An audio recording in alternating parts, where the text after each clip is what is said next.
How many of you have successfully gotten a new org? Summer 16 org. Yes? Summer 16 org? Not yet, waiting, all right. For those that have gotten it, you can move on to, you can move on to setting up your own domain. So go to Setup, Domain Management, My Domain, and fill in the field there for your own domain, your custom domain. We must have a custom domain for the workshop.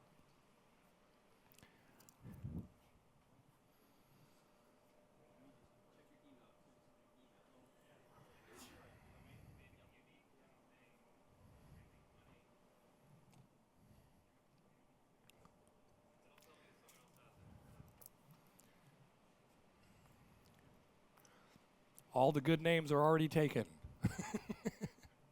I'm willing to sell them, though.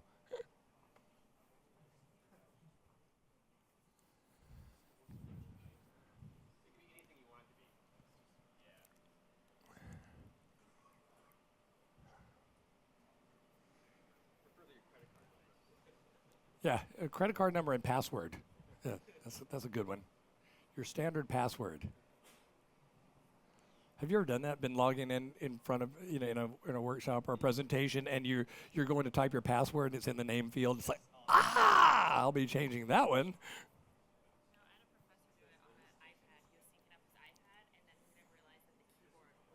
So, oh no. Yeah. I always love to being in the presentations or in meetings where somebody leaves their email open, and I'm going, do you not realize you're sharing your screen right now? We can all read.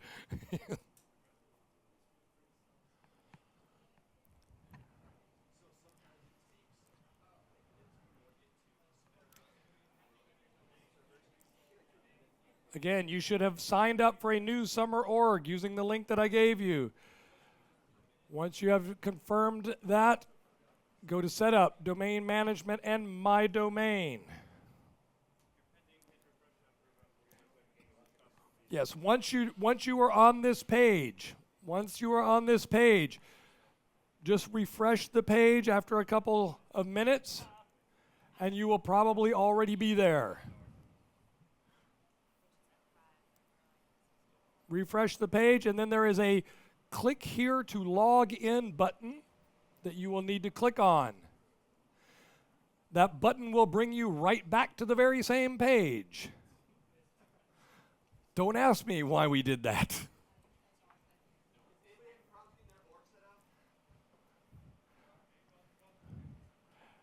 And once you have clicked to log in, brought you back to that page, click the Deploy to Users.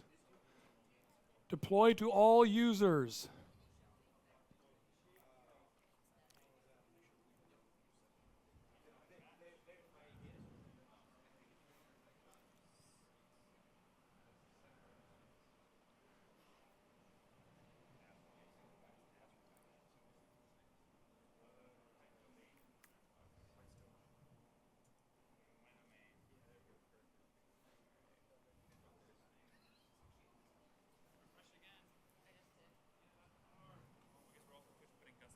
All right, Gus is going, what's going on?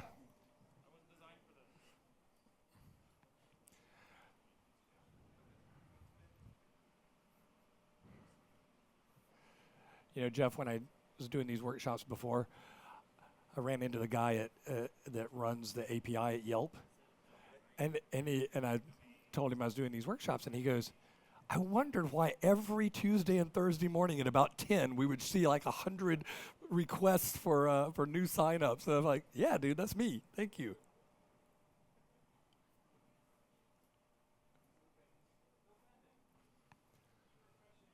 Yeah, keep refreshing, refresh and refresh often. And you should get an email when it's available as well. Yeah. Yeah, but I told them not to check their email anymore.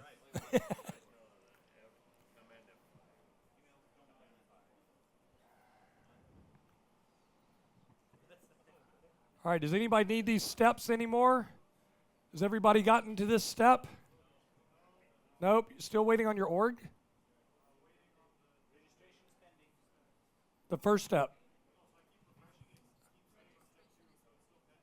Okay.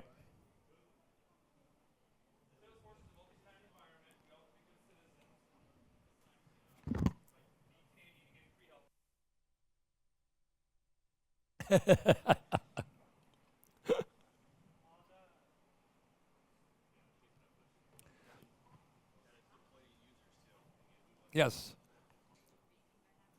So your steps are setup, domain management, my domain, pick a domain name, then click here to log in, then deploy to users. Deploy to all users.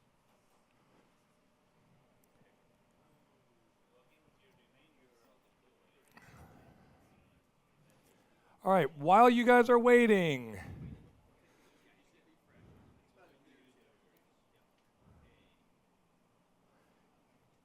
I'll start talking. All right, welcome to the workshop. How you guys liking the conference so far? That was not very enthusiastic. Woo! All right. Okay. All right. My name is Greg Ruiz. If I've not met you or you've not seen me already, I'm a principal developer evangelist here at Salesforce. I focus on the thing that we're going to be talking about today. I'm the Lightning Components evangelist. So I'm supposedly the guy that knows all things Lightning Components. I know, right? If you would like to talk to me after the conference, I'm available on Twitter. My handle is Garazi, Garazi. And off we go. All right. This is Salesforce, however. Therefore, this. All right. You've all seen it already? Okay, what's it mean? It means if you buy anything on the basis of a workshop, you're an idiot. No, maybe not an idiot, but you shouldn't do that, right? Okay, so with that out of the way, you've all signed up? Yes. You've all gotten your domain, right? No. I thought I timed it better. I thought I timed it better. All right, I'm going to tell a story? Okay, no. All right, I will tell a story about what we are about to build. We're going to be building it in Lightning Experience. Once you have gotten your domain, you have deployed it to users, you have one last step, and that is you have to enable the Lightning Experience. Although some people had their orgs provisioned yesterday with it already enabled, which I thought was pretty cool. I don't know how that's happening, but I thought it was pretty cool. Really? Woo! Love it, love it, love it. All right, if you do not have it turned on, you go to Setup, and there is a Lightning Experience link right there on the left-hand side. Scroll to the bottom of the page and click that Enabled button. Then go back up to the top of the page where you will find your name up there, and you can switch to the Lightning Experience. All right? Hopefully you guys are all there because I'm going to start into the actual presentation. Okay, so there are two approaches to building things in or on the Salesforce platform. There is the declarative approach, of course, and there is the programmatic approach. Of course, Visualforce pages, Visualforce components are still relevant.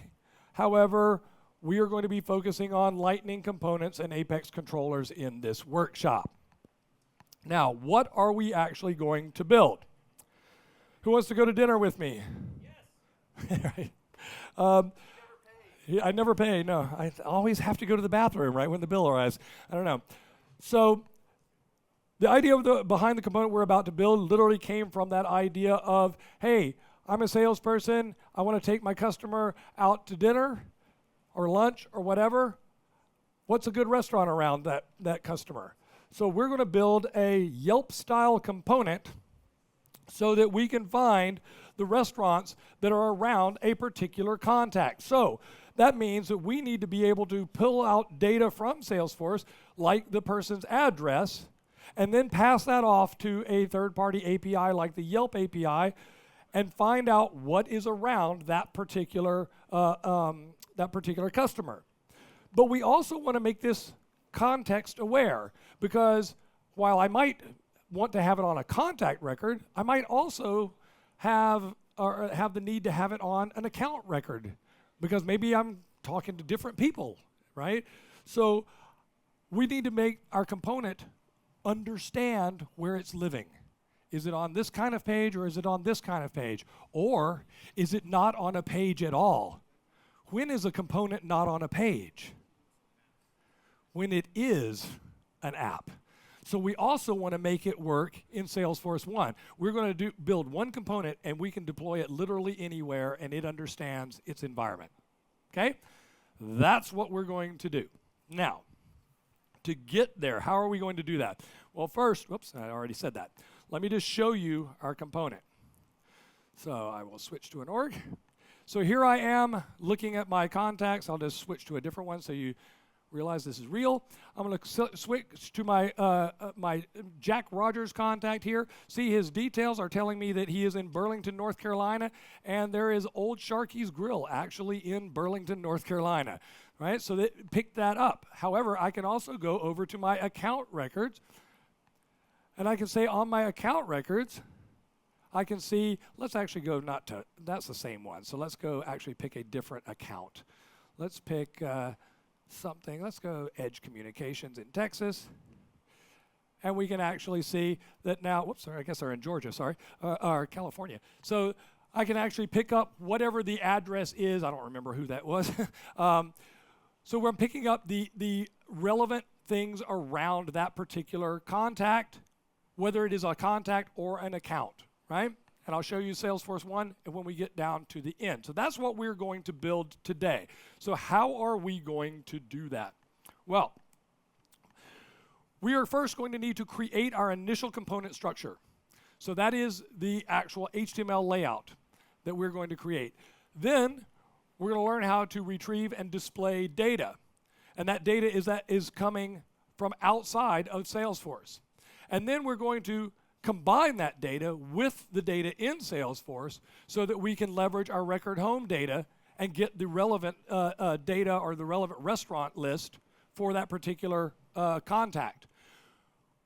We're then going to make some custom CSS. So we're going to talk a little bit about CSS, and then we're going to make all of our admins happy because we're going to create design parameters so that they can change the behavior of our component when they are putting it on a page without having to program at all.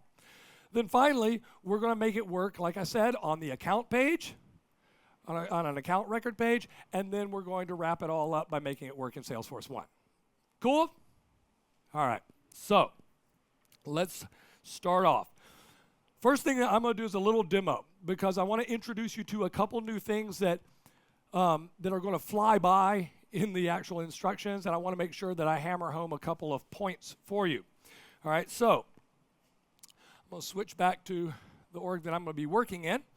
And the first thing I'm going to do is I'm going to say I want to create a Lightning component. How many of you have created a Lightning component before? Okay, a few hands. All right. For those that have not done that, the way that we create a Lightning component is by simply going up to the little setup gear here in the Lightning experience and choosing the developer console. When we choose the developer console, the next thing we're going to do is simply say File, New, and I'm going to say I would like to create a Lightning component. You do not have to do this. I am just demoing right now. So I want to create a Lightning component. Now, even if you have created a Lightning component before, there's something new here. And that's why I wanted you to see this. There are 4 checkboxes here now in the Lightning component bundle dialog. So the first thing is I'll just give my bundle a name. I'll call this Hello World. And then I'm just going to check these checkboxes off. These are simply saying where is this component going to live or where is it going to be available. What it has actually done is add in some things here in the implements property. The implements properties now says force::app hostable. What does that mean? Pop quiz. Force app hostable. What does that mean? That means this component is available in Salesforce 1. Okay? Flexi page available for all page types means this is actually be able to be used in Lightning App Builder. Then Flexi page available for record home. Dun dun dun. This is brand new. What? This means not only can it be used inside of App Builder, but when you put it on a record home, it actually gets intelligent. Because we have, scrolling just a little bit further, right next to that, Force has record ID, which means automagically we're going to know what record we're looking at. Woo! And then finally, if you're a communities person, we have Force Community available for all page types as well. So check off those 4 boxes and your component can now be used across the entire Salesforce platform. Cool? Okay, that's why I wanted to show you that, because you might have missed that had I not done that. Now, I'm going to make the world's simplest component to start us off. All right? I'm going to say H1 hello world and save. All right. I'm done. My component is ready. So how do I get this onto a page? I'm going to go back over here to my page itself, and I'm going to choose Edit Page. This Edit Page option was a pilot option in Spring 16. It is now GA, generally available. It means it's ready for you to actually use now. Okay? Edit Page can be found literally on any page now, okay, including the home page. And as an additional aside, on the home page, you can actually tie a particular home page or an individual home page to a profile. So your boss can have a different home page than you have. Okay? So I'm going to choose Edit Page, and that's going to take us into Lightning App Builder. Now, Lightning App Builder comes with components already available for me. These are the standard components over here on the left-hand side. But because I have now saved my Hello World component, I see it right here in the Custom section. The Custom section is for your unmanaged packages or your unmanaged components. In other words, not something that you downloaded from the App Store. Because the App Store is also now the component store, component exchange. So before you run off building a component, click the blue button down at the bottom where it says Get More on the App Exchange, and you can go explore components that people are already putting up there. Some are free, some are paid. Make some money on the side. Put some stuff in the App Store. We'd love to see it. All right? So those would appear under the Custom Managed area. All right? So for us, we've got my Hello World. I can simply drag and drop my Hello World right here onto the page. Now, when I do so, I'll go ahead and save this page, and we'll go back out and look at it, and we can see, once the page loads here, we can see that, woo, I have a Hello World right there. And isn't that beautiful? Isn't that wonderful? Best component ever. Woo! Except it sucks. That's not an H1. Anybody a front-end developer? Know some CSS? That doesn't look like an H1. Why? Because my wife took it away. That's exactly right. My wife did take it away. This is because we are running on the platform, on Salesforce, in the Lightning experience. And because we are there, it means that all the CSS that we are using comes from the Lightning design system. The Lightning design system, by default, zeroes out all text sizing. So H1, H2, H3, H4, H5, they are all the same size. And that's by design.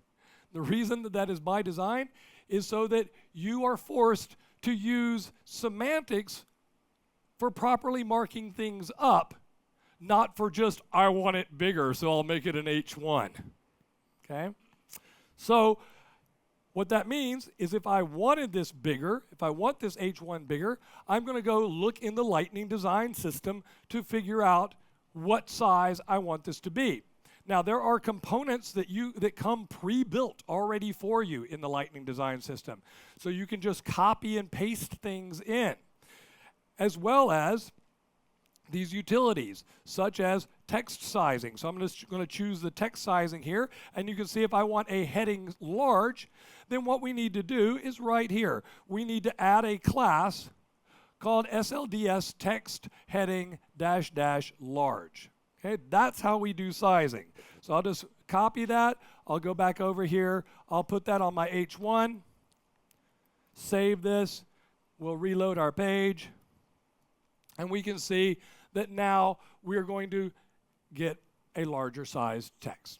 Okay? So this is the way when you get home and you start building your own components, first things first, use the things that are already built in SLDS. You can just copy and paste them. That's how the component that we're going to build today was initially built.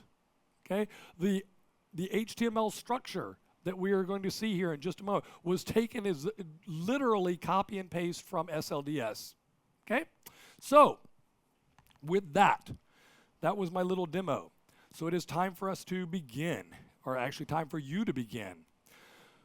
So off we go. You are going to get a brand new badge, and you're going to be the, what is it?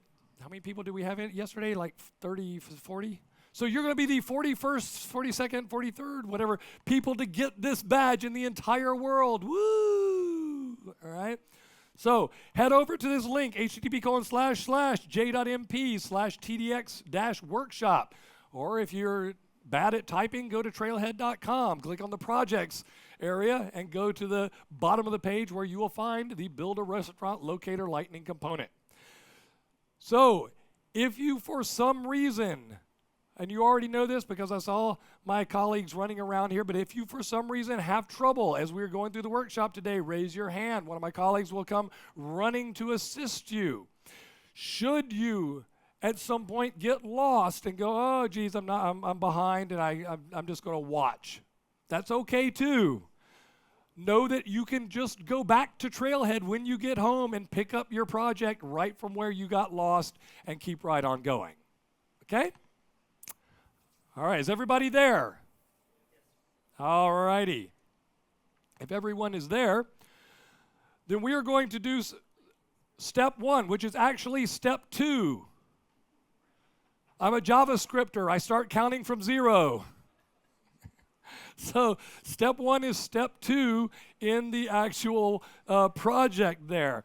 What we are going to do in this particular step is exactly what you just saw me do. You're going to create a Lightning component.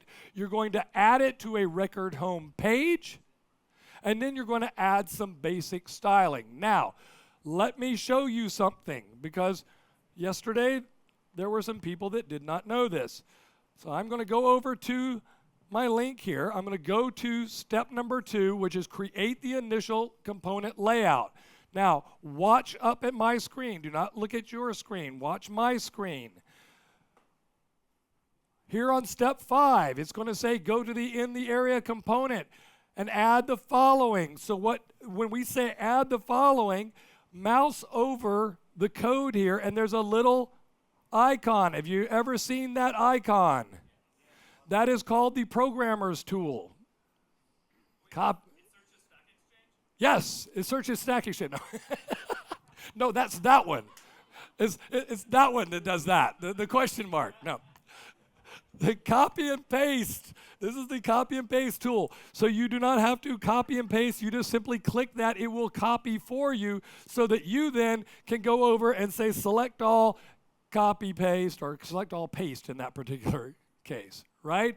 That's how we're going to work. You will not actually physically type anything today unless you just really, really want to.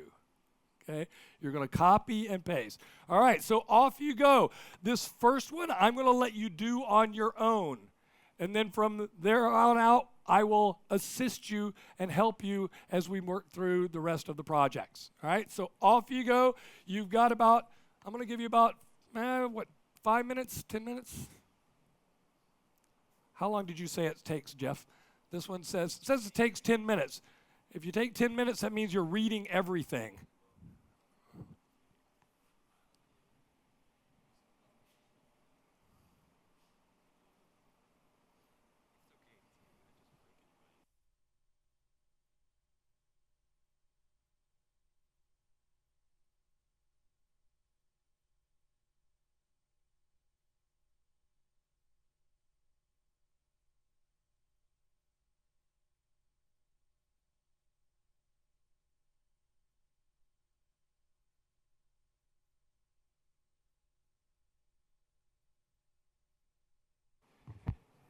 If you're still behind, just go to salesforce.com/form/sign-up/pre-release-summer16JSP if you need to sign up.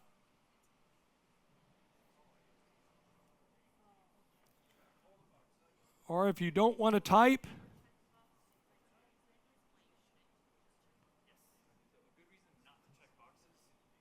which box? On the developer console, we get 4 checkboxes. Mhm. So as a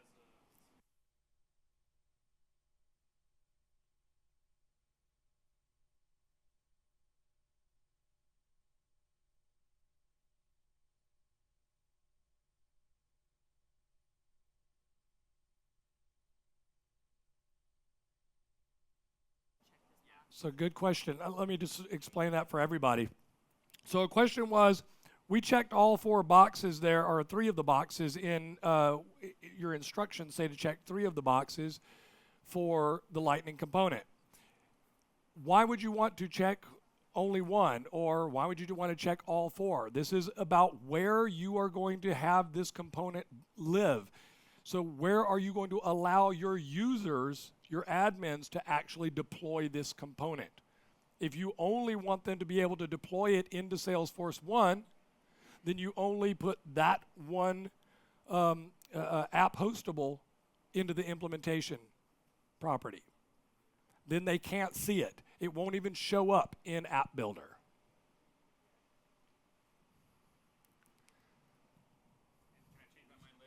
And can you change your mind later? Thanks, David. I forgot that part of it. Ding, thank you. This is my brain after Lenny Kravitz. Okay, can I change my mind later? Yes, absolutely. You can just open the component right back up and add in whatever those force colon flexi page or flexi page colon available for all page types. Just add that right back into the component and boom, it's suddenly available inside of App Builder. Yes. Sorry? Only do step number 2. Meaning, when I say step number 2, where was I? Here. This step. Go all the way down. When you get all the way down, there will be a button that says log in to verify the step. Go ahead and log in. They don't have to log in the same org that they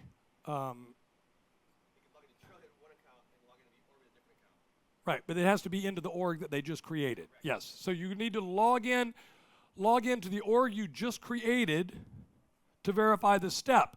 If you want to make sure you're getting the badge, go to the top of the page and click the, or actually not the top of the page. Where is it? Oh, yeah, it is. At the top of the page and click the login button to log in with your account. Okay, so you log into Trailhead with your own account so that you get credit for the badge. Log into the org that you want to check things against using the bottom button. Yes. question, when you're looking at the CSS styling, Mm-hmm. is there a way you can track the SLDS text heading that small one to where that is in the Lightning design system? What do you mean track it? Figure out, because you've got all this styling in Right. place, so can you find your way? Yes, I can answer that question in just a second. I'm going to give people time to catch up.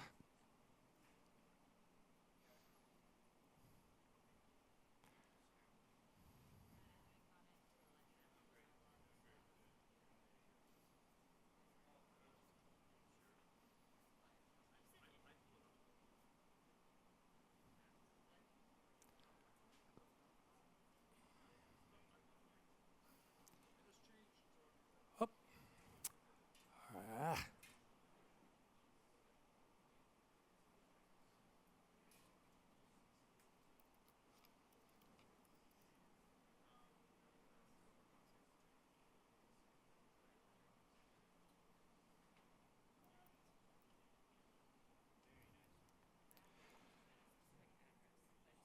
All right. Everybody gotten there? Oh, I forgot to give you the rules for today. When I ask a question, I'm the teacher. That means you have to answer. Okay, we're going back to school. I'll pull my ruler out otherwise. How are we doing? Did everybody get to the bottom? Okay. I'll give you 1 more minute.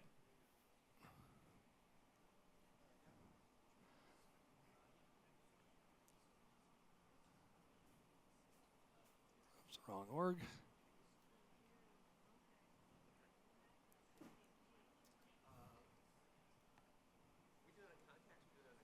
You're doing it on a contact record.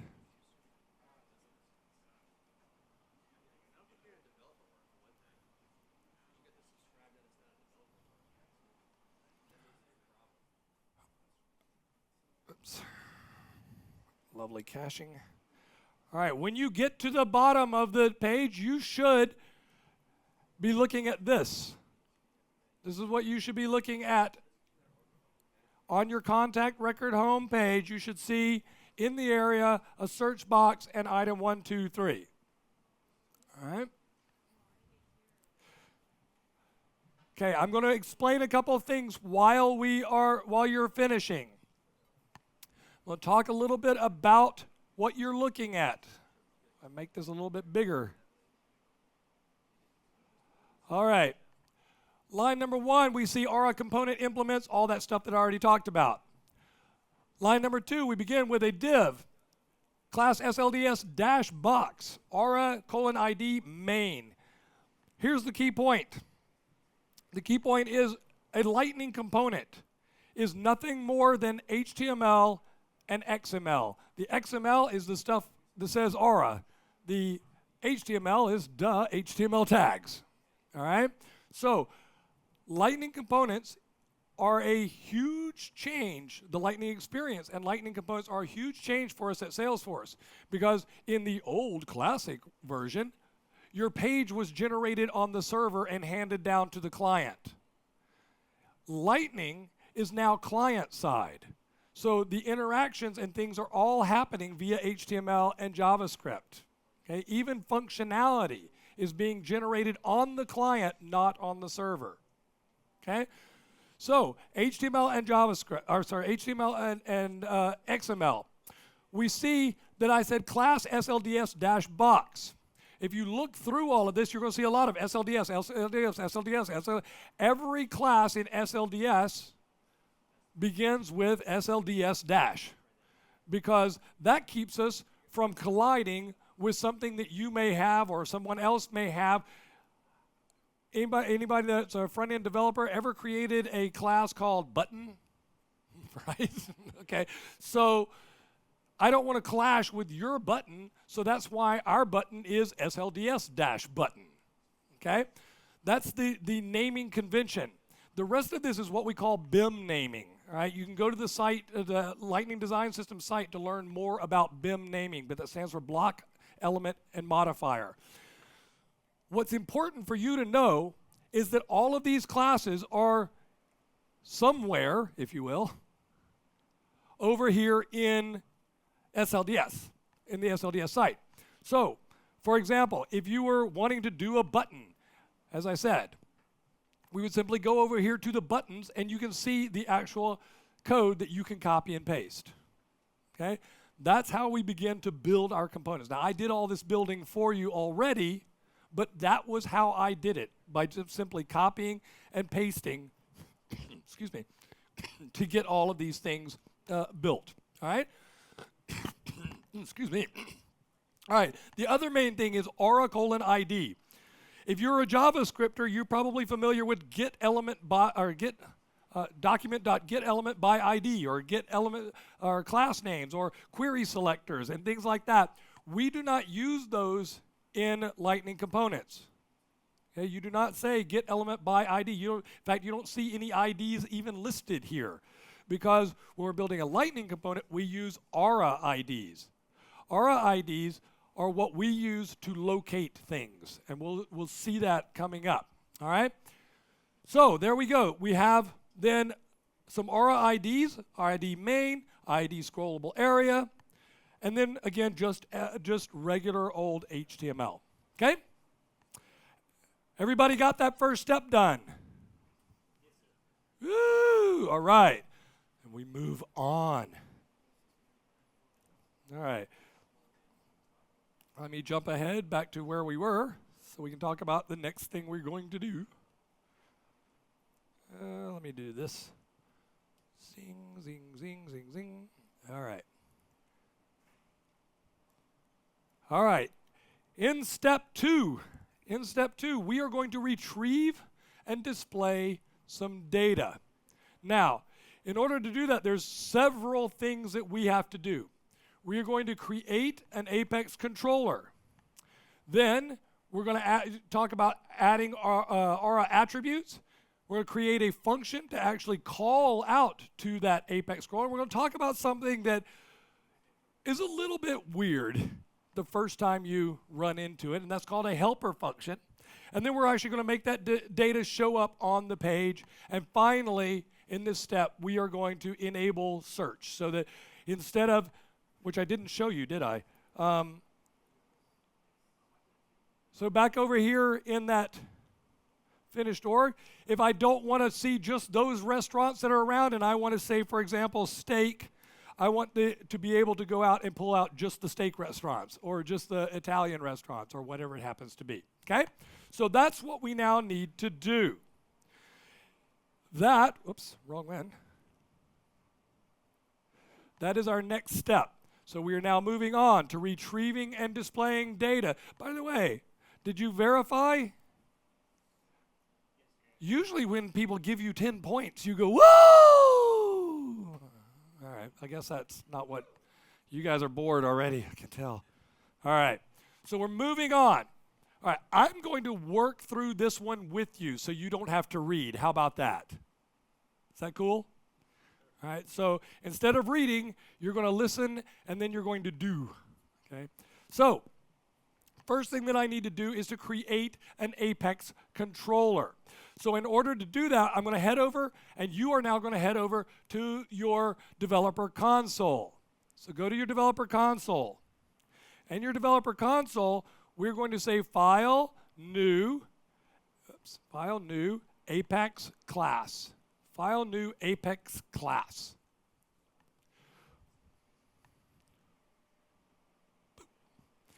Now it's going to ask for a name. Just give it the same name, in the area. And I'm just camel casing that, in the area.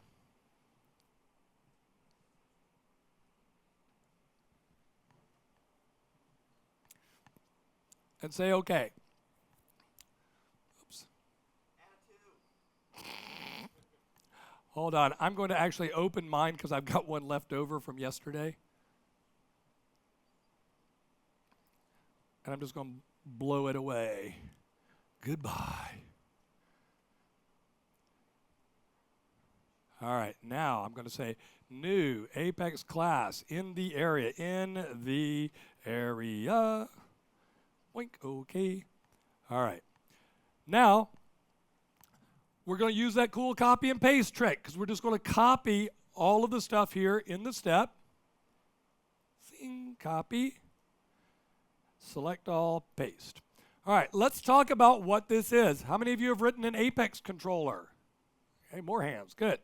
All right, for those who have not, Apex looks a lot like Java, but it's not. It looks just enough like Java to confuse you.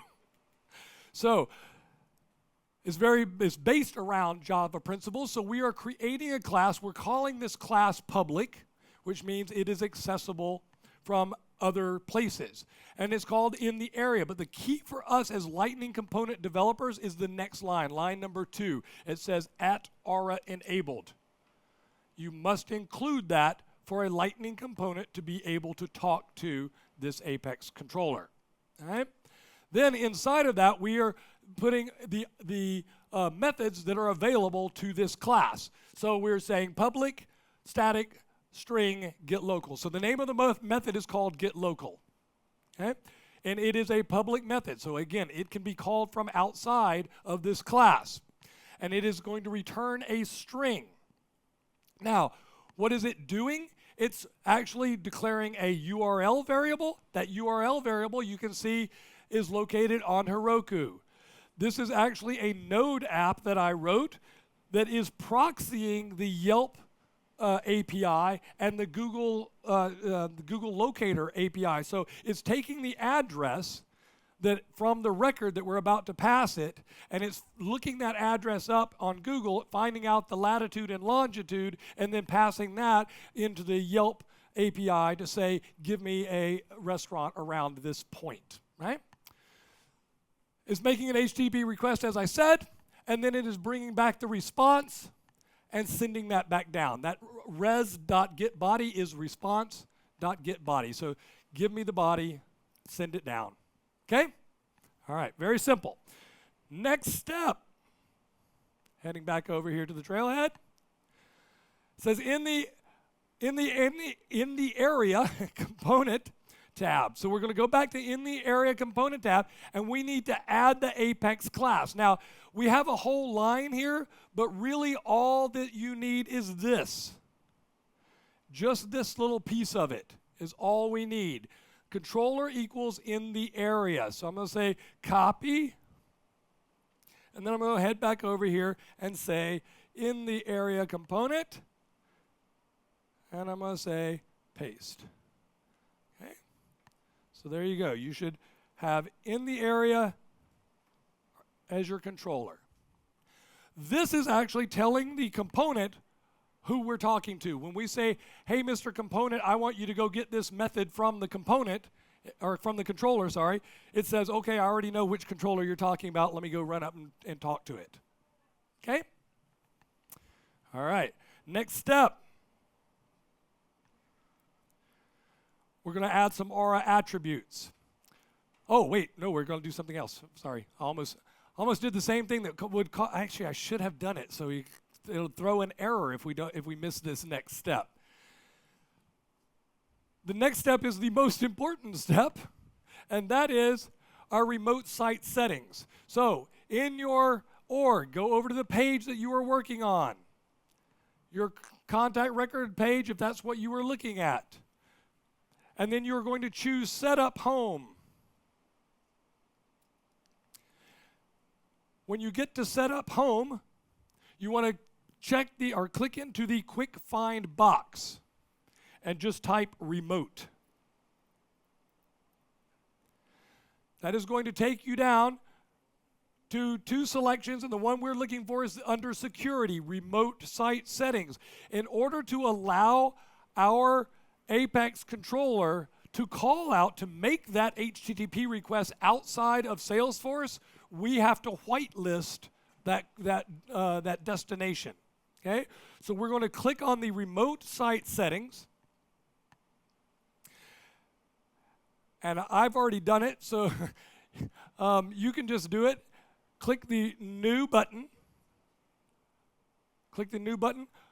For the remote site name, call it Yelp Proxy, or whatever you want. The name is absolutely and completely irrelevant. We never use it. We just use it to identify what it is. The part that is relevant is the URL. Now, that means you need to go back to your Apex controller, and in your Apex controller, just copy this piece. Just this piece. So just the HTTPS / blah, blah, blah, all the way down to the .com/. You do not need the rest of it, just that first bit. Copy that and paste that in as the URL. And go ahead and save. So again, you've pasted in HTTPS / blah, blah, blah, down to herokuapp.com. That's it. That's all you need.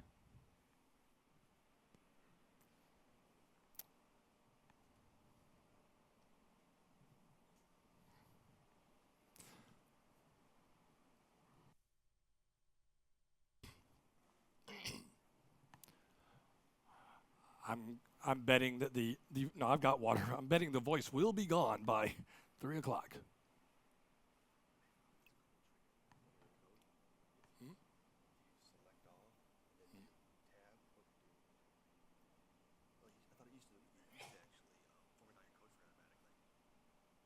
Wait. Oh, yeah. All right. Moving on. Everybody with me so far? All right. Or are you working ahead? Okay. I'm going to now do my next step, adding Aura attributes. What is an Aura attribute? Before I do it, what is an Aura attribute? It's how you pass values. Yes, it is a store, if you will. It is a place to store stuff, all right? So we're going to make an aura attribute here. I'm just going to copy this attribute. It says aura attribute name default search, type equals string, default restaurants, and I'm going to paste that into my component. So back in the area component, up at the top, make a new line and paste that in. All right, so that's the line that I pasted in. So an aura attribute says aura colon attribute. It has a name. That's the name we will use to talk to it. We have to define the type. What is it? Is it a string? Is it an object? Is it whatever? All right, it's an array. Default equals, and that is just what is the value starting off. You do not have to have a defaults if you do not want one. All right? Okay, next step. Next step, we are going to say, add a new aura attribute, and that new aura attribute with the location. So I'll paste that one in, ching, bling, and then the next one is the aura attribute for restaurant list. Okay, so those 3 steps.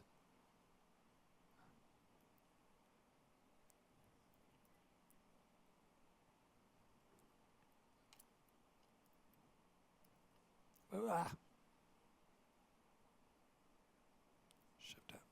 There. All right. So all I was doing was making my code look pretty. If you would like to make your code look pretty, then you select all and do Shift Tab, and that will actually make it all look pretty. Shift Tab. Select all, Shift Tab. All right, so we have 3 attributes. The location one is the one I want to draw your attention to because it is an object, and its default is actually a JSON object. This is a JSON object that has a coords key and then an object inside of that with latitude and longitude.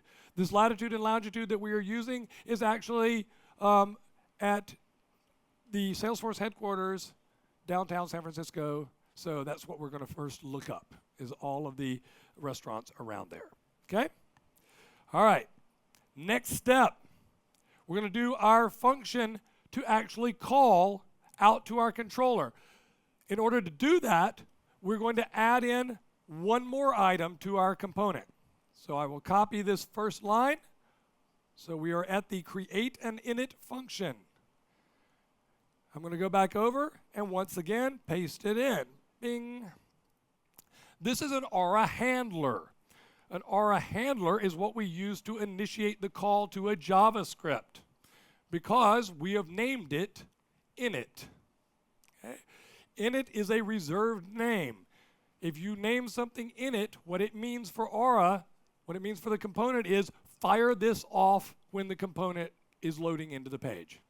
Okay, this is if you're a JavaScripter, this is an onload action, right? So it is saying init. What do you want to init? This, me, the actual component. And what do you want me to do? And this is where we actually call out to our function. Now, you're going to see these curly brackets all over the place. This is Aura's variable, okay? So we put curly brackets, and by the way, note that it is inside of quotes, so it is a string, right? Aura is smart enough to go in and parse these strings out. It's looking for a string that starts with a curly bracket and a exclamation point and ends with a curly bracket. And that indicates, yo, this is something that I need to go look up and figure out, right? This is the variable. So then we see a C. The C indicates controller. So this says go to my controller. Now this is the part where it gets a little funky because when we're calling it from the markup, the C is referring to our controller, the controller for the component, not the Apex controller. Okay? So that means go to our controller and fire the doInit function. So now we need to create that. All right? We're going to do that by clicking on the controller button here. Click on the controller button to add a controller. Okay? It's going to add this default my action. We're now going to go back to the trailhead. We are going to select all, we're going to copy, and then we are going to go over here, select all, and paste. Oops, why did I get that? Why did I get an error here? Oh, I didn't finish? Oh, thank you. It helps if you actually copy into the right place. Exactly. Thank you. There we go. Paste. Oh, I'm still. Oh, sorry. Thank you. Geez, I can't read. Okay, if you're not sure that you got all of that right, then you can simply copy this to make sure that our component markup is correct. There we go. Now let's go back over here. Make sure it's correct by selecting all, copy, paste. There we go. All right, now we're going to do it. Okay, so whew. All right, now we're going to go to this line, this block, where we are going to copy. And this is what we're going to paste into the controller, because unlike me, you can read. All right, we're going to paste that in. Oops, sorry. Yes, thank you. Gee, see, you can read. I can't. All right. So I've replaced that function with my function called doInit. So does anybody know what this actually is? What we're looking at? I know it's JavaScript, but what are we actually looking at? We're actually looking at a JavaScript object, a JSON. Okay? So our controller file is a JSON of methods or functions. Okay? So we name it like this. We name it, colon, and then function. In parentheses, we pass our parameters, and then inside the curly braces, we tell it what it's going to do. Now, here's that part that I told you gets a little funky. I was completely confused. When I joined Salesforce and started learning to build Lightning components, I looked at helper and I said, helper, why in the world would I ever need helper? What is it for? Helper is your best friend, because helper is actually there to help you, because a function, let's say we had a second function, which we'll have a little bit later, a second function here that we wanted to call. From inside of doInit, I cannot call the second function. So if I had one called getLocalList, I couldn't just say getLocalList like that, because it's a JSON object and it doesn't understand that there are other functions in the file. So in order to make a call to something else, we have to build a helper. Okay? So we're going to build a helper now. I'm going to go back over to the trailhead, copy. And then we are going to click on helper. Select all and paste. Okay? This is our getLocalList function. The getLocalList function is going to allow us to do a couple of things. It's first going to declare some variables to get some attributes. We're going to go out and say component.get v.defaultSearch. That's the attribute. V stands for the view, the component itself. So it is saying go back to my component and find out what default search is. Find out what location is, and then we're going to find out what we're going to make getLocal get called. GetLocal, remember, is residing over in our Apex controller. Okay? And that is our action. So this is how we call out from a Lightning component. The only way to call out from a Lightning component, you can't just use standard JavaScript to do it. You have to put in an action. And the action is what we're going to call out. We're going to set a variable on location to equal a parsed out version of our location, because remember, it's a JSON object.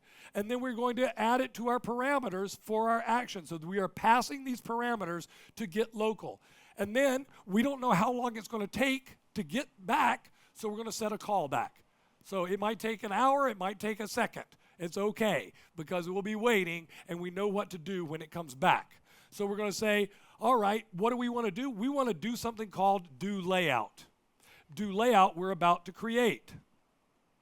So let's go back over here.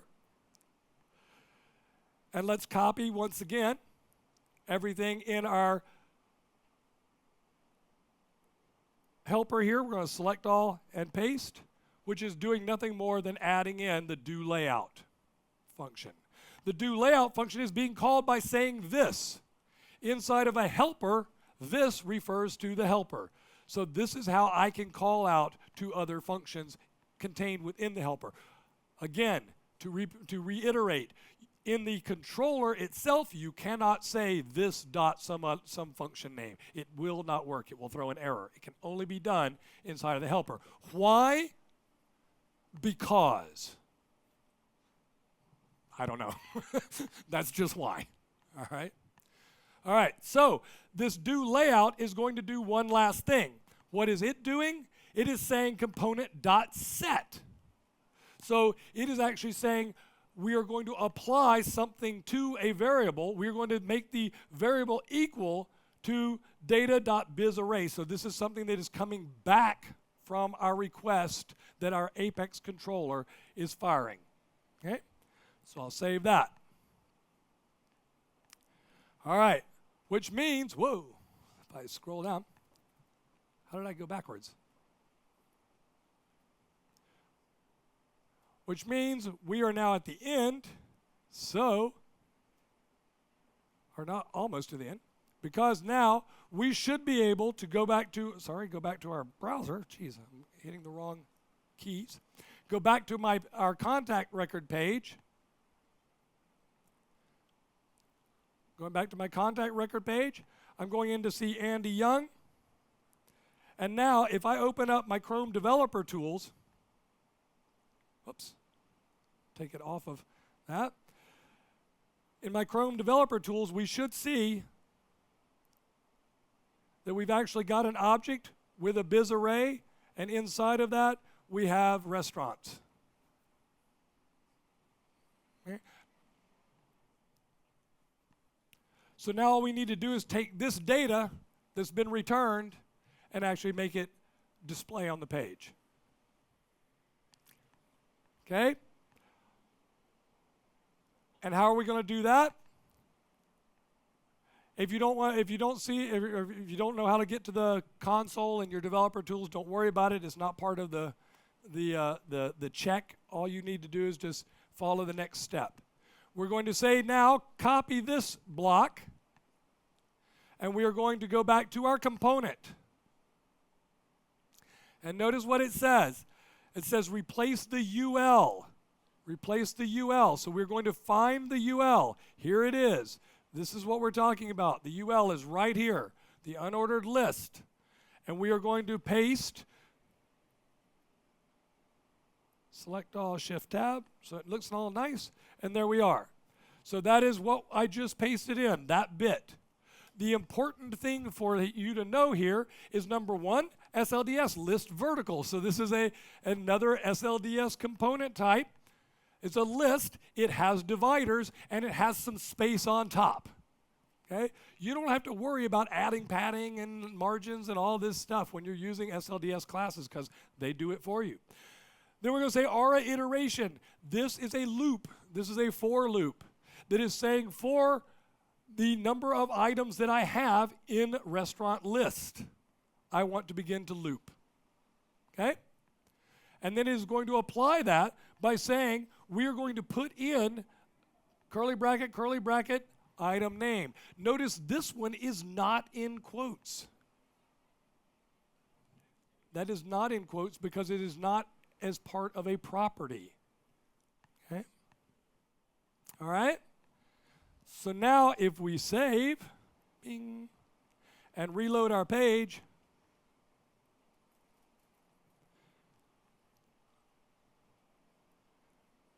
woo, I have data, yay. Did you guys do it? All right, go ahead and if you want to click the verify button, go ahead and do that and get your 10 points, ka-ching. All right, and we move on. We're picking up steam now. This was the longest step that we just went through, so the next ones will be somewhat quicker.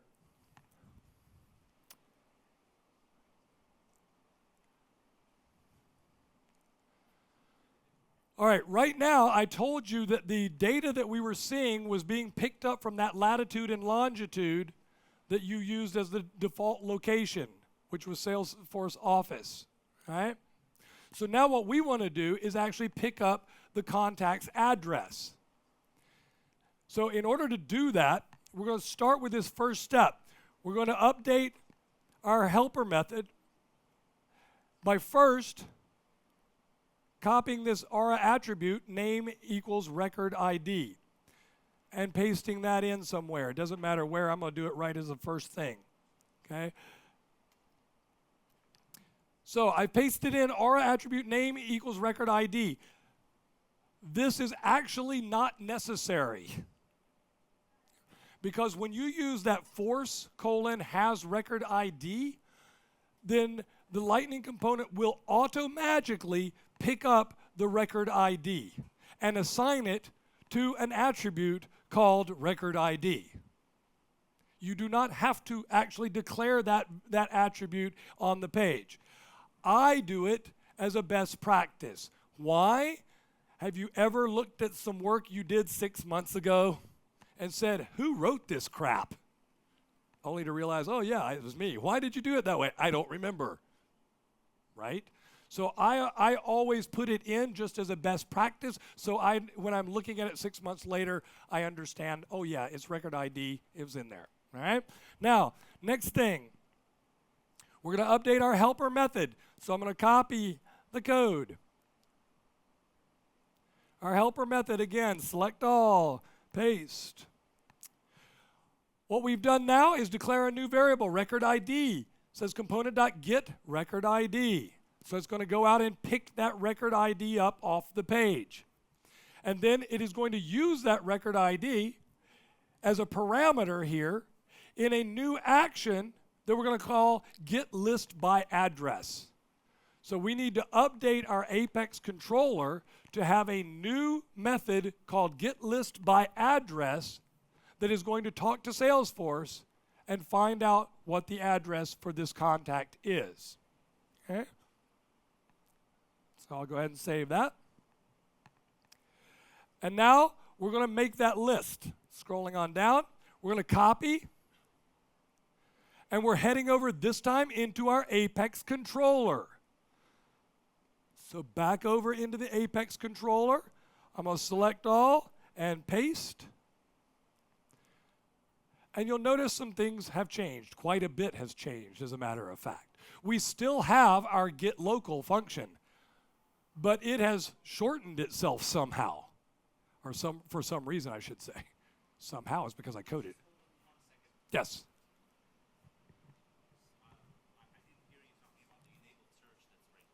Oh, did we not do enable search? I'm sorry. Oh, thank you. Only he gets a brownie point because you're the only one that caught me on that. All right. So, search. Back over here on my page. You enabled search, which means, whoa, if I reload my page. When I do stake, oh, nothing. I didn't do the step, did I?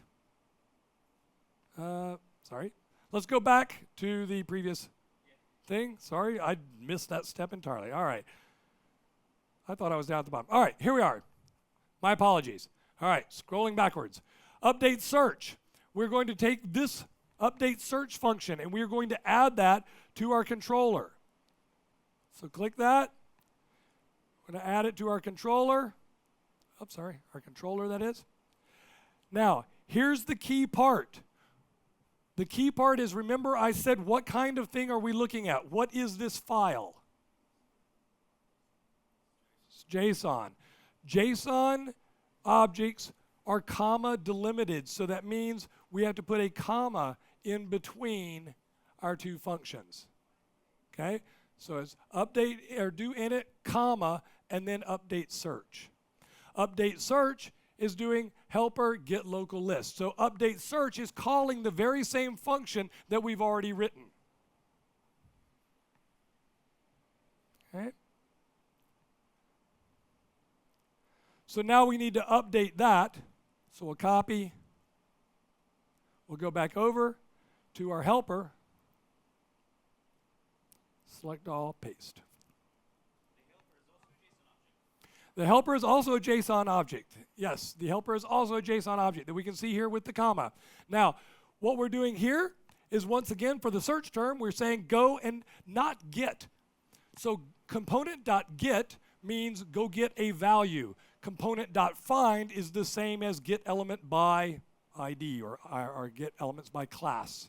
All right, in JavaScript. It says find me the thing called search term. Search term is the aura ID.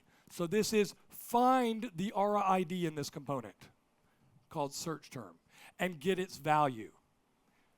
In this particular case, that's the input field. If there's nothing in it, that's the if, then I want to go ahead and make it be the default search. So that means when the page loads, there's nothing in the input field, so it searches for restaurants.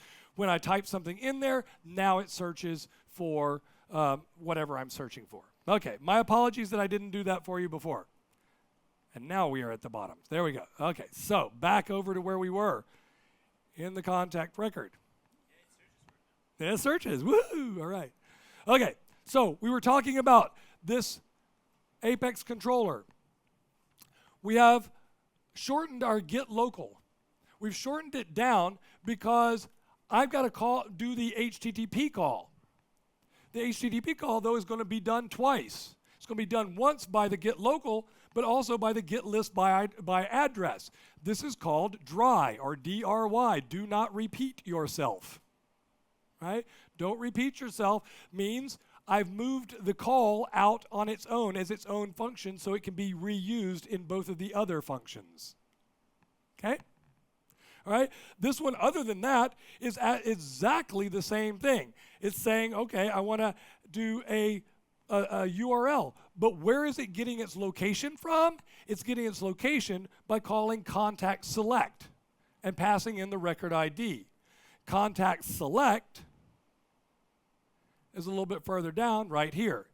Contact select says, hey, go to Salesforce and make a SOQL query. Select mailing street, mailing city, mailing state from contact, where ID equals record ID. Is that clear? Yes? All right. So if we save all those things, head back over to our page, we are ready to test. So now, if I go to refresh Andy Young's page, whoops, what did I do? I did something. Unexpected token in JSON. Oh. Did you spin up dynos? Yeah. Are you sure?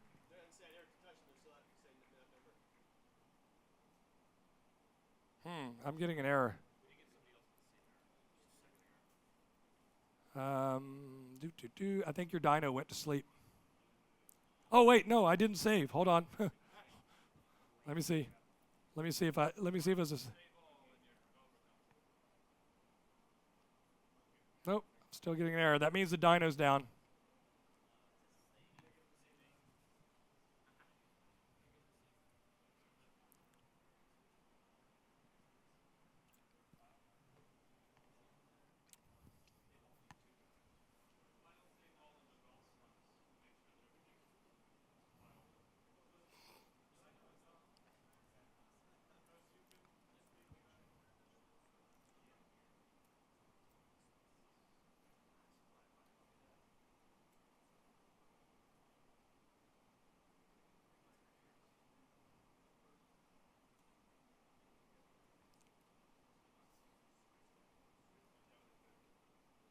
Is it back?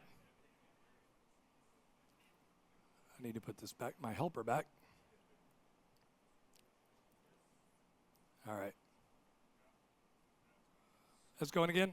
All right. Do what?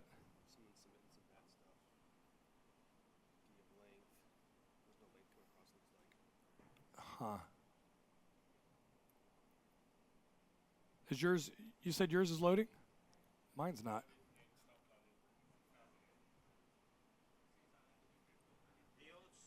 App crashed. Lawrence, Kansas.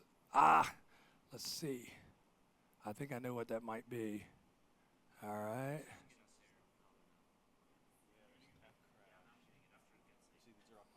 And yeah.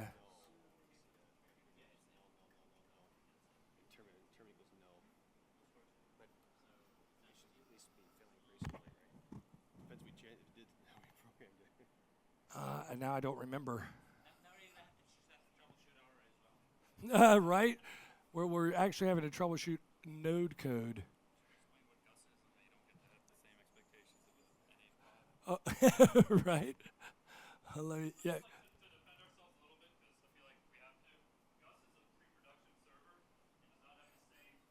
See, which step are we on? We are on leveraging step 4. Yeah, step 4. Sorry, what am I looking for? I'm looking for this. Let me make sure that I've got everything up to date.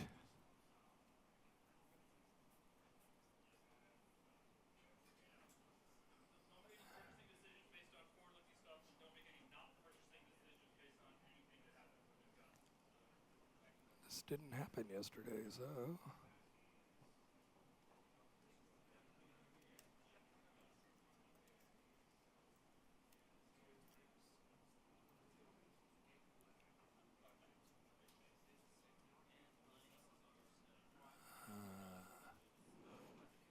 My apologies, guys. We're trying to troubleshoot this as fast as it can.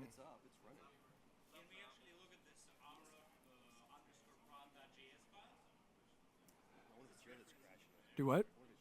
Yeah, that's what I'm saying. It may be here that's something here that's crashing. I'm gonna make sure that everything is correct.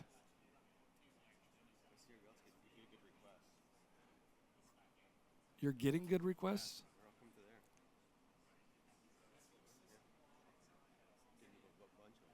Yeah.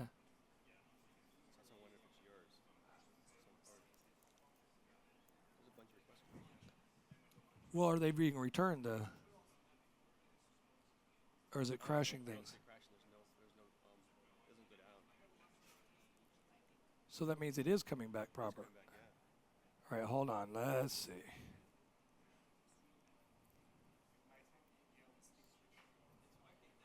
It's working? Oh, okay. There you go then. Woo! All right.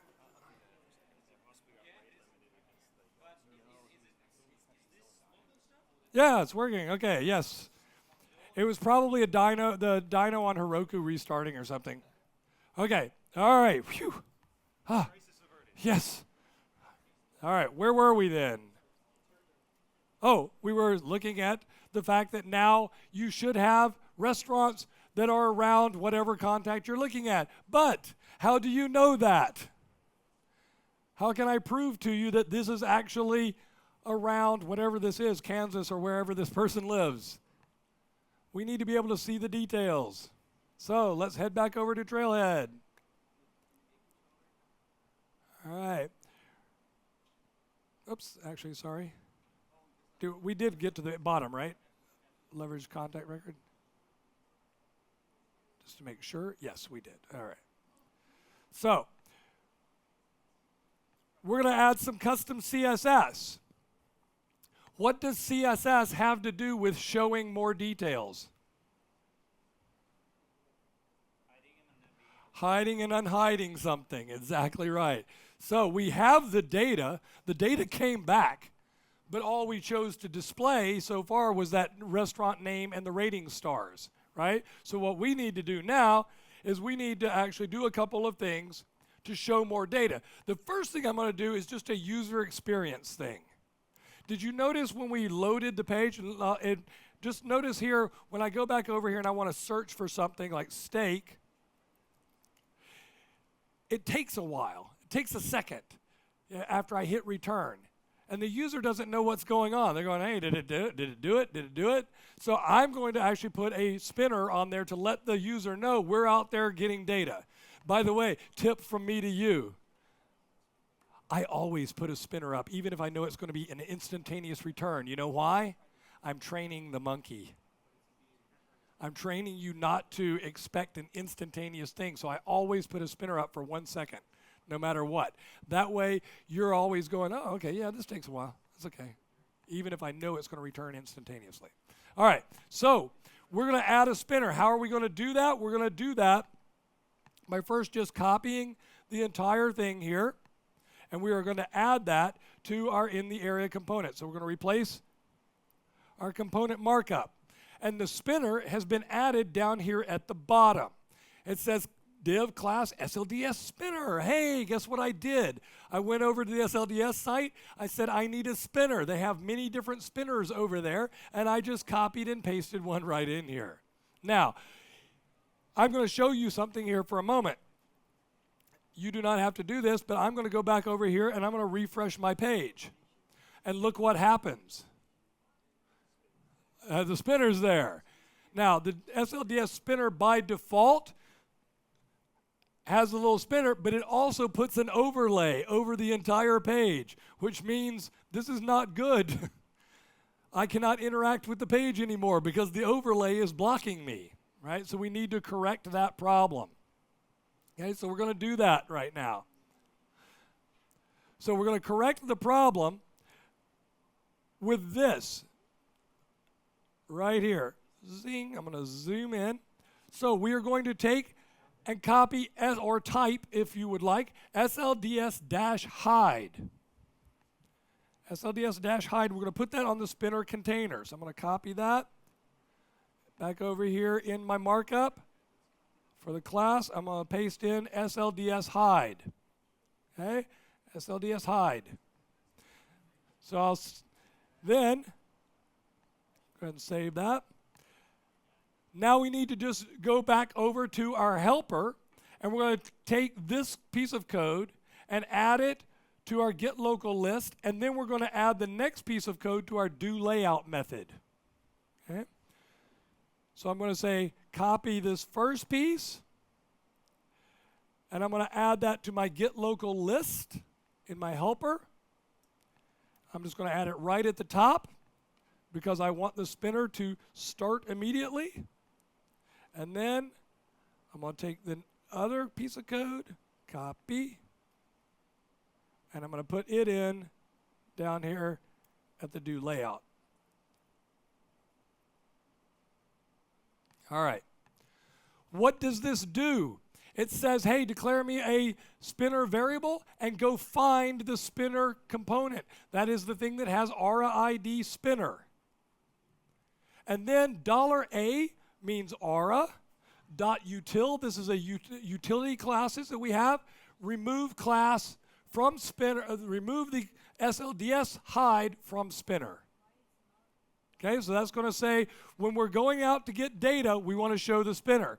But then when our data comes back, we know our callback is calling do layout. So when we go to do layout, we're going to go find the spinner again, and this time we're going to add the class of SLDS hide back onto the spinner. You with me? All right. Okay, so if I refresh right now while I'm waiting on you guys, I'll refresh, and now watch. Very quickly, the spinner comes, and then when the data arrives, it goes away. Okay? Now, the only problem that I have with this is I don't like it because that overlay over the entire page is blocking user interaction. What I would prefer is the spinner to be right here and just block interaction with this component. So if it was something, if I'm doing a data request that's going to take a while, I want the user to be able to continue to interact with the page, right? So our next step. Yes.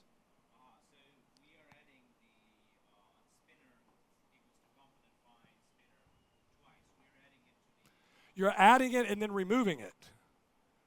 So the first one is the add, and then you're removing it. You're adding SLDS hide, or you're removing it first and then adding it. You're adding it in 2 places, right? So this, yes, var spinner, component find spinner, this is removing the class of SLDS hide, and down here is the exact opposite. We are adding the class of, yep, right? Okay, I'm going to skip over this little copy and paste because it's already down here. So scroll on down to where it says change the size of the component to this CSS. We're going to copy this. We're going to go back over into our developer console and click on the Style button. So the Style button is your own custom CSS. When you need to do something more than SLDS provides, you do it in your own custom styles. Select all and paste. The important pieces here is this first dot this. Dot this means this component. Anything you write in here will only be available to this component. Everything is scoped to this component. So if I have my button class and you have my button class and we both live on the same page, we are still getting our styling and not the other person's styling because it is reserved for the component itself. The next thing is position relative. Excuse me. The spinner is actually looking to overlay the page because the page is the only thing that has positioning on it. So what we've done is say, let's give this, our component, a position attribute. Then the spinner knows to only fill out that because what it's doing is marching up the DOM tree to find the next element that has position assigned to it. So because it's this, it means it's now constrained to our component. Finally, we've added some classes, this.small, this.medium, this.large. This is going to be the height of our component. And we're going to expose this for our admins so that they can make a change to this when they put it on the page. Okay? All right, so that's the key takeaways. Save that file. Oops. Scrolling on down. We're going to add the small class to our SLDS box. And then we're going to add the SLDS scrollable Y and scroll container to that scrollable area. Okay? So small is the first one. So we'll add small here in our component. The SLDS box is on line number 8. So I'm going to say small right there. And then we're going to do one more. As I said, we're going to add this whole class equals stuff right here. And we're going to do that on the scrollable area, which is right here for me on line number 19. Okay. The previous one is added right here to on line number 8 to SLDS box. So small and scrollable Y scroll container. Scrollable Y and scroll container are simply saying we want to have the ability to overflow our box and have a scroll bar. So when the person shortens, when our admin says we want a short list, then there's a scroller inside of that short list. Okay? All right?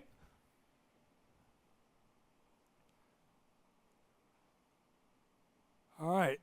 The last thing we're going to do is we're going to add in more details to show more details. So we're going to update our entire component here. Copy. Go over here, select all, paste.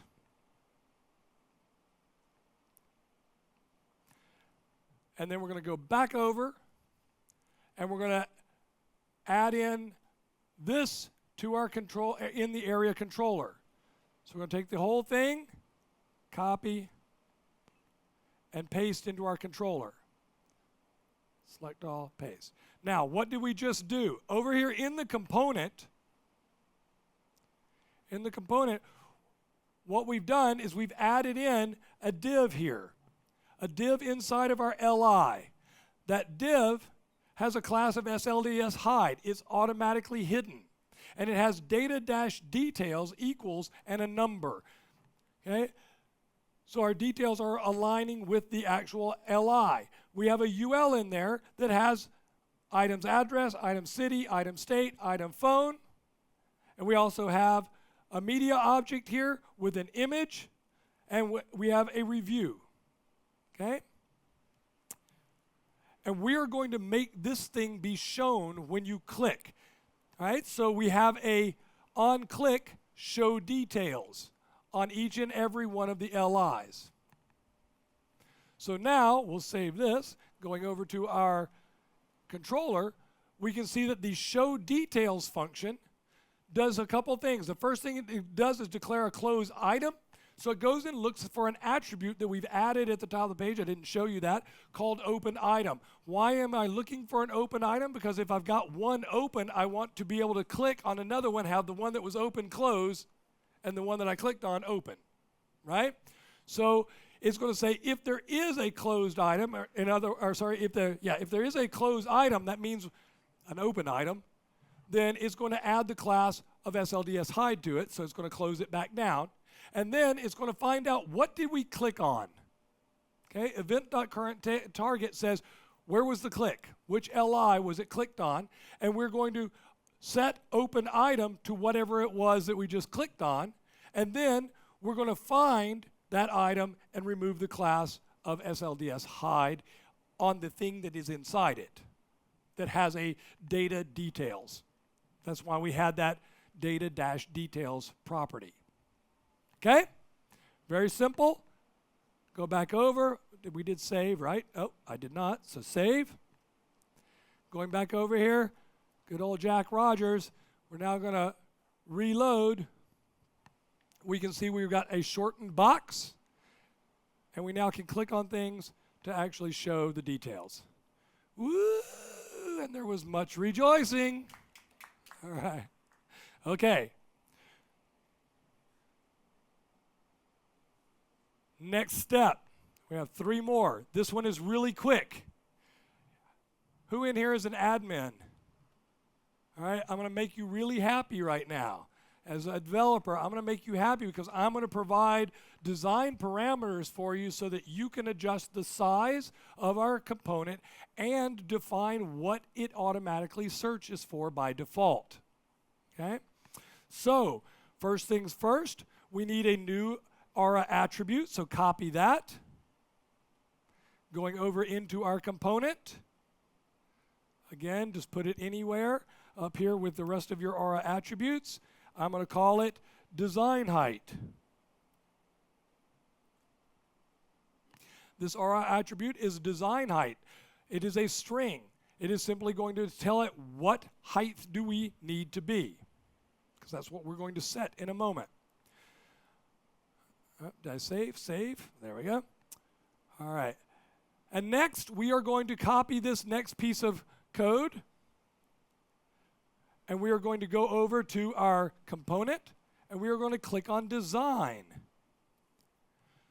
The design part of the component package, again, is only for use inside of Lightning App Builder.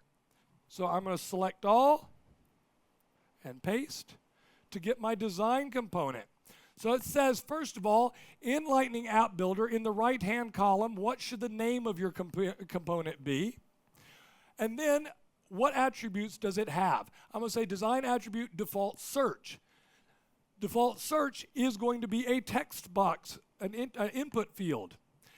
By default, it is going to be set to restaurants. Okay? And then we are going to have another one that is going to be called design height. But we don't want you to have to type. We want you to select from a pop-up. So we give you a data source. The data source says small, medium, and large. And those 3 things correspond to the small, medium, and large classes that we created in the CSS. Okay? So now we will save that.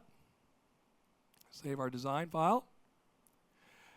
And we're going to go back into our component so that we can now make the default height actually be a thing.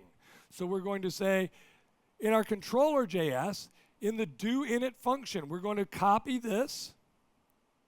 We're going to head back over here into our controller. In the doInit function, before we begin to get the list, we're going to say, do these things. Okay?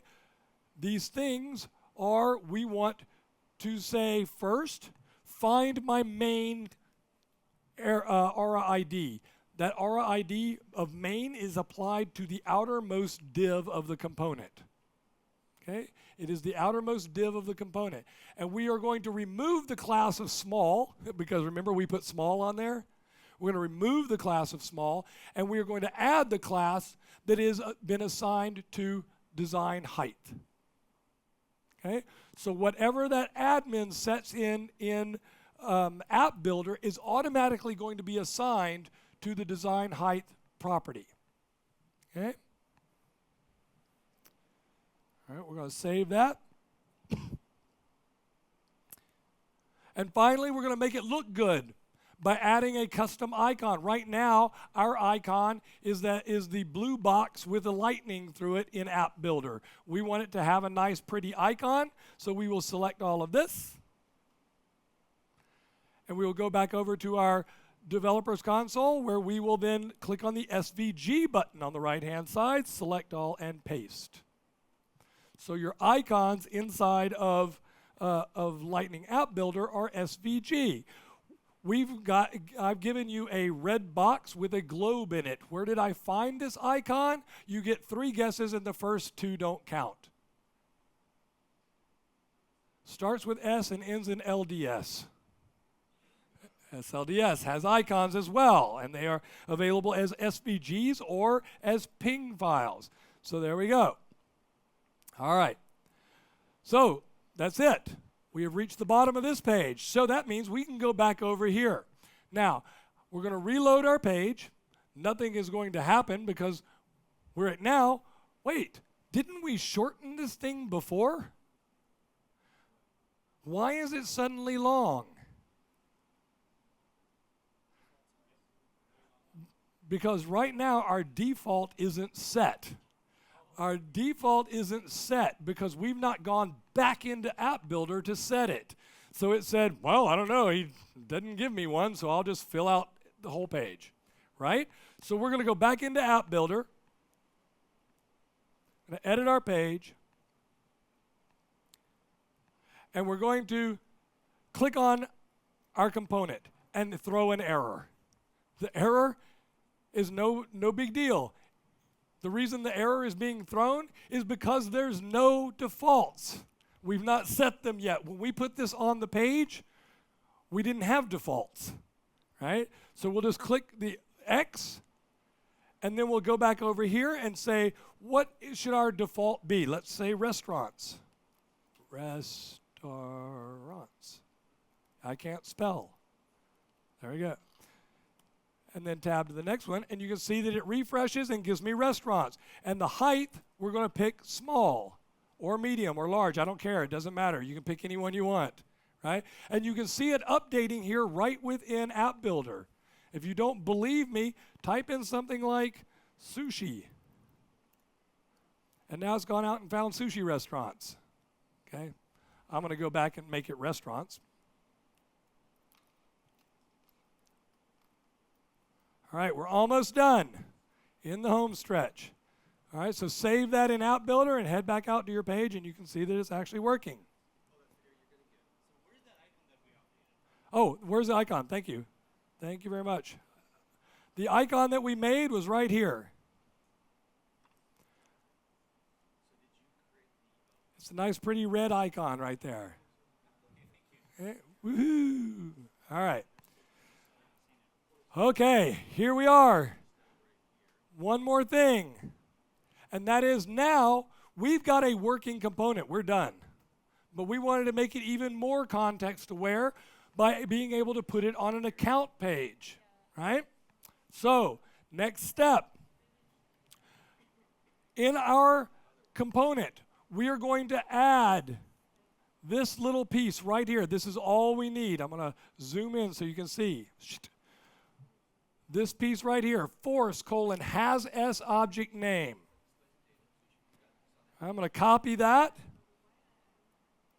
and I'm going to go back to my component. In my component, I'm just going to paste that in up here. It doesn't matter where you paste it in the list, comma. Okay? So force has object name, or S object name. What this is doing is automatically it is picking up the type of page it's on. It can now tell us I'm on a contact page, I'm on an account page, I'm on a leads page. Okay? It automatically knows that. But just because it automatically knows it doesn't mean that we shouldn't be a good citizen and use best practices and copy this aura attribute and add it to our page as well. right? So that when we come back 6 months from now, we can remember that, oh yeah, we're storing the S object name in an attribute. Okay?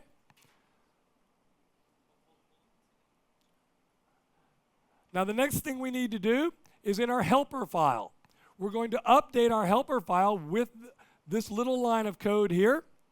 We're going to say var object type is equal to the object S object name. So we'll go back over here, adding that in. Wink. All right. So declare object type as a variable, and then go find out what it is. And then finally, we're going to add this to replace our parameters. All we're really doing is adding this thing. Okay, so all we're really doing is adding this thing. Just grab that little piece, object type, right here. I'm going to copy that, and we're going to put that in right here. Okay? All right, so we've added the object type to our parameters, which means we now need to go update our Apex controller to understand that, oh, there's a new parameter that we are going to be receiving and acting upon. So we're going to add a new method. We're going to add a new method here in our Apex class. So I'm going to copy this, go back to my Apex class, where it doesn't matter where we put this. I'm going to put it at the bottom. And that one is account select. Okay? It's the exact same thing as contact select, except for the fact that, number one, it's selecting from account, and it's also passing in billing street, billing city, and billing state, because those records have different value, or different columns, if you will, in the database. All right, and our next to last step here. Now, I'm going to copy the entire thing. We're going to copy the entire thing and just replace it right here so that we can add in this little guy. If object type equals account. So what we're doing here is we are looking to see what object type got passed to me. If it is the object type account, I want to do one thing. I want to call the account select. If it is of type contact, I want to call contact select. Okay? And when I do that, I'm going to assign the return from either one of those to a variable called location and pass that on into my HTTP call. There we go. So,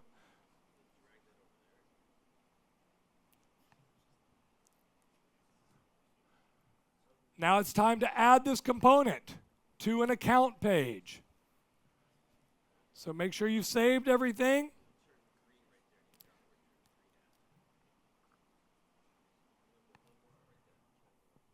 And now that you've saved everything, go back to accounts. So click on accounts over here in your menu. I'm going to click on accounts, pick any account that you want, and then go and choose edit page.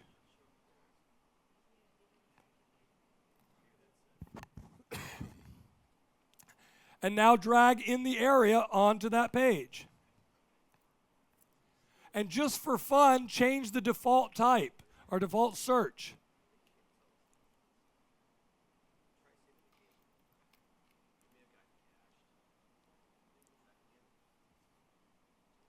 Oops, I didn't save, obviously.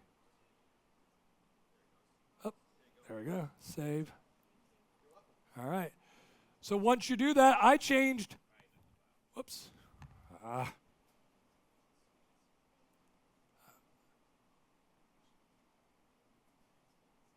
Did we just go down again?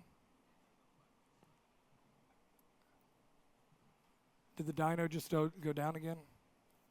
Yep, it did. If you were being a proper developer, you would do some good error catching and say, oh, I'm sorry, an error occurred, but oh well. Yeah, we're down. I think. Let's see. Nope. All right. We're back. We're back. All right. Let's see if that. Oh, wow. That was me. Oh, wow. Okay. Greg no likey. Let's see. What did I do? It's me. It was me. Change this to restaurants.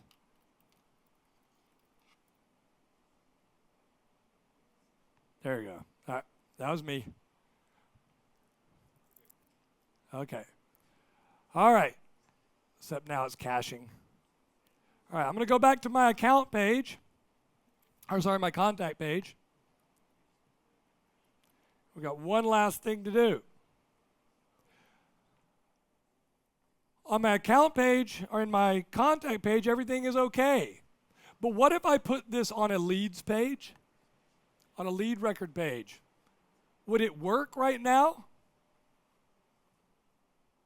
I ask a question you're not answering. No, it wouldn't, because it would not be returning object type of account or contact. But the problem with a lead page or a lead record is there's no address. So therefore, what we should probably do is be our admin's good friend again and make sure that they do, if they put it on there, that we throw an error for them and say, hey, I'm sorry, you can't put me on this kind of a page. Right? So that's the last thing we're going to do, and then we've only got one step left. All right, so real quick, we're going to do two things. We're going to copy this first line of code, this little P class SLDS hide. We're going to put this just after the header. So in the HTML, just after the header tag, I've made a little error. It says P class SLDS hide, so it's hidden. It's called warning, and it's going to display an error message of our choosing. Okay, that's it. So I'll save that. And then I'm going to copy this next piece, and it is going into our Apex class. So going back to my Apex class, after the else if right here, I'm going to paste an else. All right? So it was just this little bit that I pasted in. So we're saying if we're on an account page, do this. If we're on a contact page, do this. Otherwise, give them a message that says, I'm sorry, this component cannot be used on this type of page. Is that clear? I'm sorry? Oh, I'm sorry. Yes. Thank you. We need to do that as well. We need to do the layout. My apologies. I'm trying to get us out of here. Copy. And in do layout, back over in our helper, just after the data, we're going to paste this in. Okay? So just after the data variable, we'll say var data, blah, blah, blah, and then we're going to say var warning, find warning. And if data contains an error, we're going to say, all right, find the error message, put that into the attribute, and then take off the hide. So that will show then. Otherwise, just go ahead and leave it with SLDS hide. All right, save that. Now to see this working, I'm going to go back over here. I'm going to go to my leads page, for example. I'm going to go to a lead. I'm going to open up edit page. I'm going to drag that on there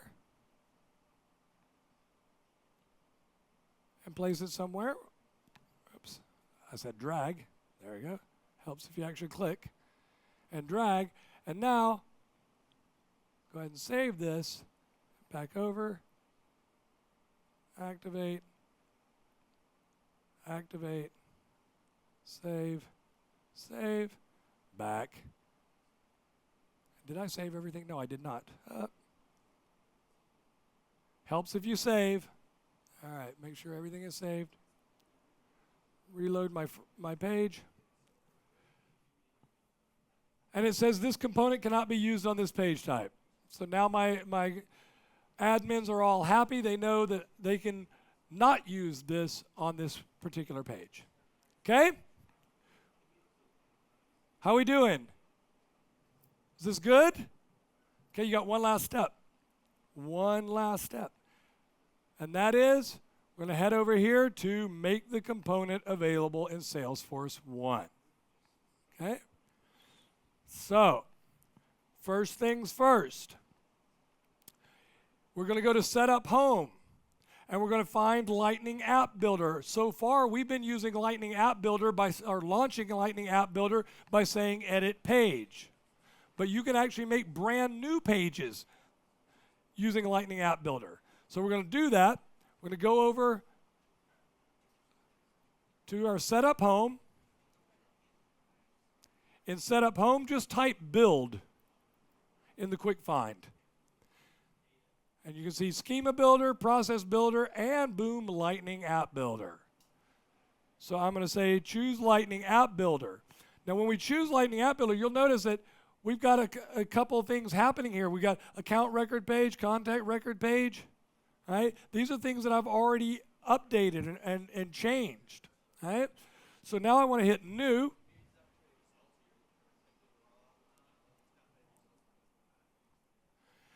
And Lightning App Builder, even if you used it in spring when it was a preview feature, has now changed. There's some new things in it.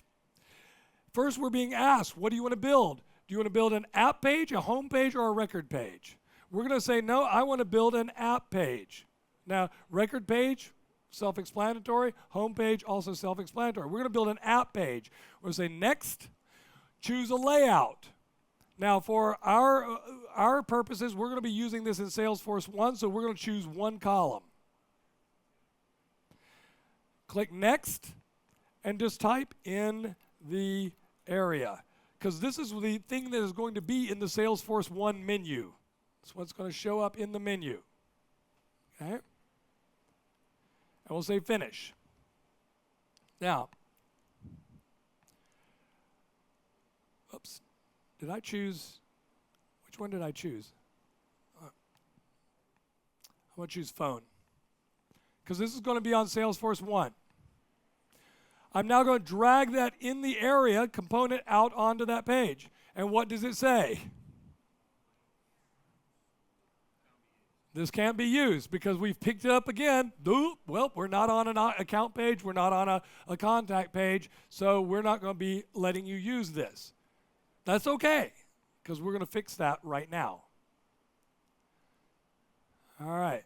So what we want to do now is some magic. We want to say, hey, you're not on an account page. You're not on a contact page. So you're in Salesforce 1. You're on a mobile app. So I'm going to make it so that my salespeople, when they're out at their contacts or their business meeting, whatever it is, and they want to go to lunch, they can pull up Salesforce 1 and find a restaurant. Keep Salesforce 1 open instead of opening the Yelp app, right? So we're going to pick up the user's geolocation and say, all right, find out where this person is and give them restaurants around it, right? So we're going to do that by copying this. Now, this is just the doInit function, just the doInit function in our controller. So we're going to go back over to our controller, and we're going to select the doInit function, just that function. Also, make sure to select that trailing comma and paste. Okay? So what are we doing here? We're saying, all right, if there's a record ID, go ahead and go for it. Do the thing we've always been doing. But if there isn't a record ID, what we want to do is navigator.geolocation.getCurrentPosition. This is an HTML5 geolocation lookup. Okay? It says go find out where you are. Set the location to that. If you can't figure out where we are, say I couldn't get your current location. Okay?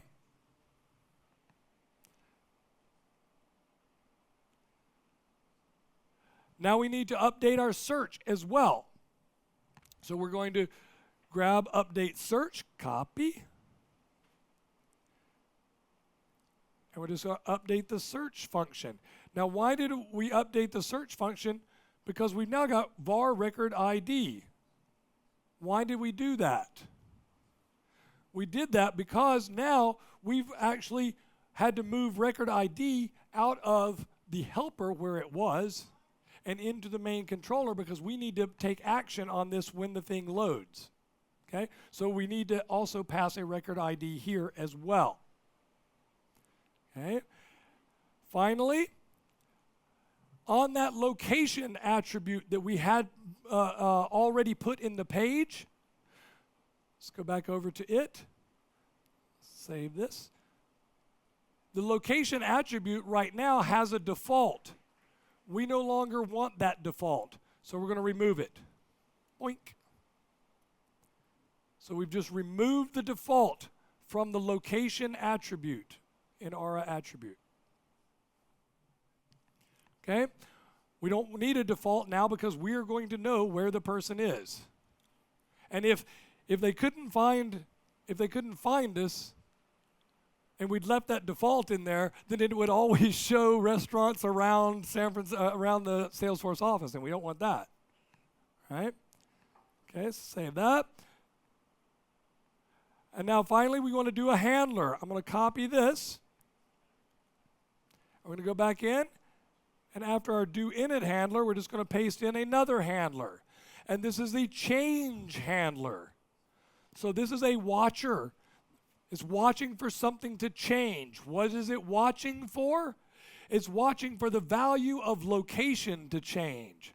So it's looking at this object and saying, if this object changes, I want to fire update search.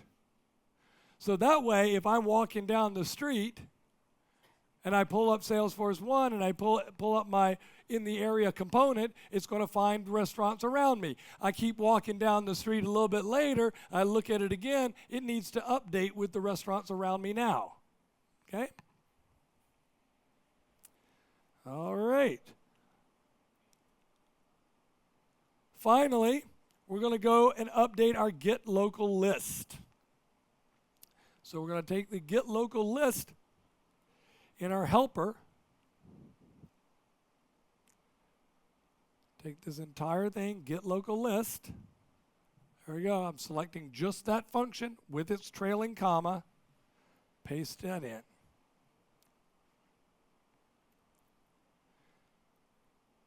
And again, what we've done is we've moved the record ID out, right? And then we've said, do we have a record ID? So record ID was moved out into the controller, but now it's being passed in.